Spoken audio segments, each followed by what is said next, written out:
सर्वेभ्यः नमो नमः। अहम मोनिका तालियान। आज का जो हमारा विषय रहेगा वह आपका होगा संख्यावाचक शब्द अर्थात गणना। हिंदी की गिनती तो आप पहले से ही जानते हैं, लेकिन संस्कृत में जो आपकी संख्याएं हैं वह आपकी किस प्रकार चलती है उनके बारे में आज हम आपको इस वीडियो में बताएंगे। यहाँ पर आपको सामने एक तालिका दिखाई दे रही है जो आपकी क्रम संख्या यानी कि यहाँ पर आपकी संख्याएं लिखी हुई हैं। यहाँ पर आपके संख्यावाचक उनको हम संस्कृत में हम इन्हें किस प्रकार लिखते हैं यह आपके संख्यावाचक शब्दों में लिखा हुआ है। यहाँ आपका हिंदी अर्थ है और यहाँ पर आपका अंग्रेजी अर्थ है। हिंदी और अंग्रेजी के अर्थ को आप पहले से ही जानते हैं। यहाँ पर हम संस्कृत में जो आपकी संख्याएं होती हैं उनके बारे में बात करेंगे।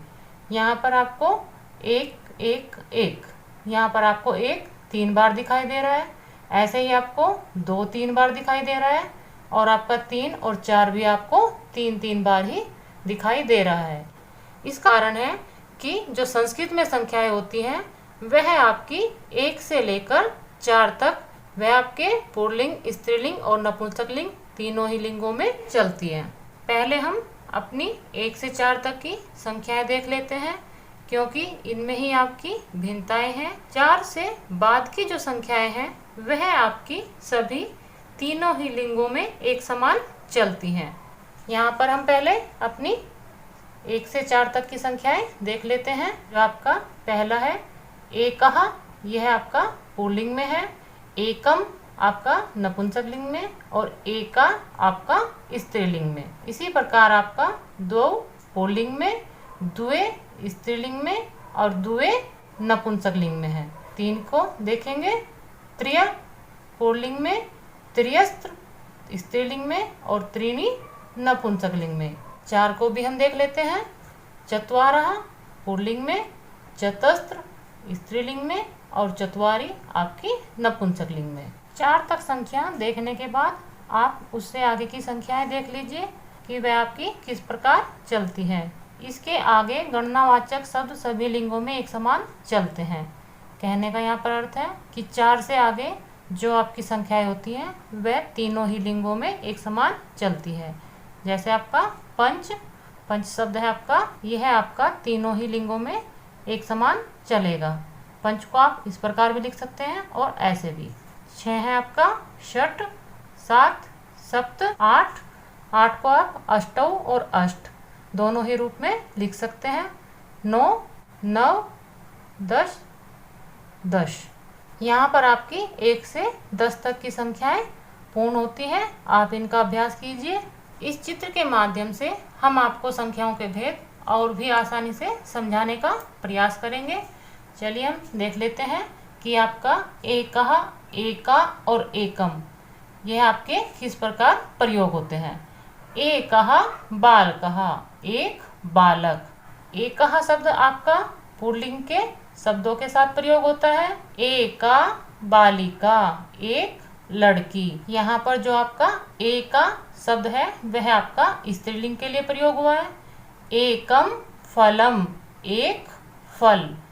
यह जो आपका एकम शब्द है वह आपका नपुंसक लिंग के शब्दों के लिए प्रयोग होता है। इसी प्रकार हम 2 देख लेते हैं। द्वौ अश्वौ, 2 घोड़े।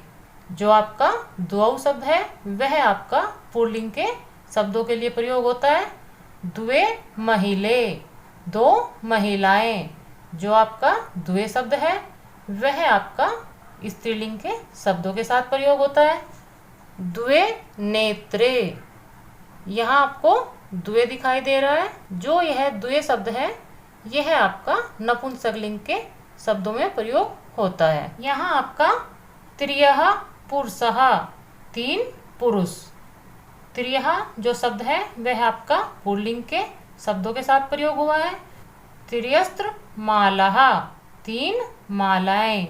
यह जो आपका त्रियस्त्र शब्द है यह आपका स्त्रीलिंग के लिए प्रयोग होता है। त्रीणी पुष्पाणि, 3 फूल। आपका जो त्रीणी शब्द है यह आपका नपुंसकलिंग के शब्दों के साथ प्रयोग होता है। चत्वारः गजः, 4 हाथी। जो आपका चत्वारः शब्द है वह आपका पुल्लिंग के शब्दों के साथ प्रयोग होता है। चतस्र अध्यापिकाः, 4 शिक्षिकाएं। यह आपका चतस्र जो शब्द है वह आपका स्त्रीलिंग के शब्दों के साथ प्रयोग होता है। चत्वारि पुस्तकानि, 4 पुस्तकें। यह आपका चत्वारी शब्द आपका नपुंसकलिंग के शब्दों के साथ प्रयोग होता है। इसी प्रकार आप यहाँ पर चित्र में देखेंगे पंच शशकाः, 5 खरगोश। यहाँ पर आपका जो पंच शब्द है वह आपका पुल्लिंग के शब्दों के साथ प्रयोग हुआ है। पंच चटकाः, 5 चिड़ियाएं। इसी प्रकार आपका पंच स्त्रीलिंग के लिए भी प्रयोग हुआ है। पंच वस्त्राणि, 5 वस्त्र। और पंच आपका वस्त्राणि नपुंसकलिंग शब्दों के लिए भी प्रयोग हुआ है। यहाँ पर आपने ध्यान दिया होगा कि पंच, पंच, पंच तीनों ही लिंगों में समान है।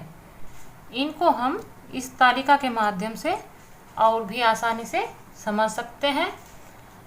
अत्र वयम पश्यामः यत्, हम यहाँ पर देख रहे हैं कि संख्या पदेषु 1, 2, 3, 4, यह जो आपकी संख्याएं हैं। इति संख्या पदानाम लिंग अनुसारम भिन्नानि रूपाणि भवन्ति, 1 से 4 तक की जो आपकी संख्याएं दी हैं वह आपकी लिंग के अनुसार भिन्न भिन्न रूपों में होती है। यह आपकी तालिका दी हुई है आपको समझाने के लिए।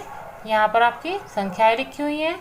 यह है आपका पुल्लिंग के शब्द हैं, यह है आपके स्त्रीलिंग के, और यह है आपके नपुंसकलिंग के शब्द। आप इस तालिका के माध्यम से एक बार दोबारा देख लीजिए।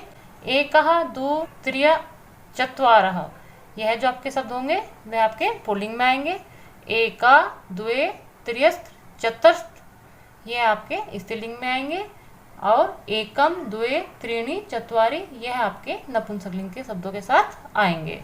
इनसे अलग जो आपकी संख्याएं होंगी वह सभी लिंगों में समान ही चलेंगी, चाहे आपका शब्द पुल्लिंग का हो, स्त्रीलिंग का या फिर नपुंसकलिंग का, उनमें आपकी कोई भी भेद नहीं होगा। जैसे आपका पंच, पंच, पंच, तीनों ही लिंगों में आपका पंच शब्द आया हुआ है, यहाँ पर कोई भी भेद नहीं है। उम्मीद है आप अपनी 1 से 10 तक की संख्याएं अच्छी प्रकार सीख चुके हैं। अब हम अपनी 10 से आगे की संख्याएं देख लेते हैं। यहाँ पर आपकी संख्याएं लिखी हुई है। यह है आपके संस्कृत में संख्यावाचक शब्द है, यह आपके हिंदी में, और यह आपके अंग्रेजी में जो आपकी संख्याएं हैं वह दी हुई है। संस्कृत में आपके 11 को आप किस प्रकार लिखेंगे यह देखिए। 11 एकादश, 12 द्वादश, 13 त्रयोदश, 14 चतुर्दश, 15 पंचदश, 16 षोडश, 17 सप्तदश, 18 अष्टादश, 19 एकोनविंशतिः, 20 विंशतिः। यहाँ पर आप कुछ शब्दों पर विशेष ध्यान देंगे। सामान्य रूप से आपकी सभी संख्याएं समान है जो आपने 1 से 10 तक सीखी हैं, लेकिन आपका जैसे 16 पर आप विशेष ध्यान देंगे। यह शब्द आपकी संख्याओं से थोड़ा भिन्न है। और आपका 19 भी आपका सामान्य संख्याओं से थोड़ा भिन्न है। इन 2 शब्दों पर यदि हम ध्यान देते हैं, अन्य शब्द हमारे बहुत ही आसानी से याद हो जाएंगे। जैसे एकादश, 1 और 10, द्वादश, 2 और 10, त्रयोदश, 3 और 10। तो यहाँ पर आपको दिखाई दे रहा है जो हमने अपनी 1 से 10 तक संख्याएं की हैं वही आपकी यहाँ पर प्रयोग हुई है। लेकिन 16 में आपका जो शब्द बनेगा वह बनेगा षोडश, और 19 में आपका शब्द बनेगा एकोनविंशति। इसका अर्थ है 1 नहीं 20, यानी कि 20 में 1 नहीं है। तो जब आपका 20 में 1 नहीं होगा तो वह बनेगा आपका 19। विंशति पे आपके विसर्ग आ जाते हैं, तो एकोनविंशति पे भी आप विसर्ग का प्रयोग करेंगे, और 20 पर भी आप जो आपका विंशति शब्द लिखा हुआ है उस पे भी आप विसर्ग का प्रयोग करेंगे। 1 से 18 तक आपकी जो संख्याएं हैं उनमें आपके विसर्ग का प्रयोग नहीं होता। आप इनका अभ्यास कीजिए, लिखकर जितना आप अभ्यास करेंगे वह आपके लिए ज़्यादा अच्छा होगा, क्योंकि संस्कृत लिखने में आपके लिए थोड़ी कठिन हो सकती है। आप उसका लिखकर अभ्यास कीजिए। मिलते हैं आपकी अगली व्याकरण की वीडियो में। सर्वेभ्यः नमो नमः।